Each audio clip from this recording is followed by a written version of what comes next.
Selamat pagi teman-teman semua. Video kali ini saya mau memberikan ulasan bagi peternak pemula yang mau beternak LB jenis parabulu ya teman-teman.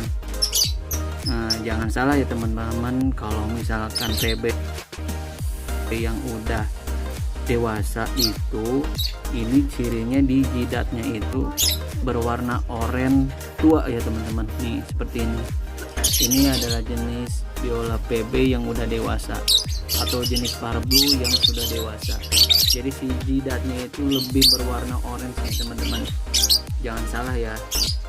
Ini kayak gini, jadi menandakannya di jidat di ujungnya itu berwarna orange ya teman-teman. Jadi ketika mau diternak itu udah siap ya teman-teman, jangan salah beli, jangan salah pilih.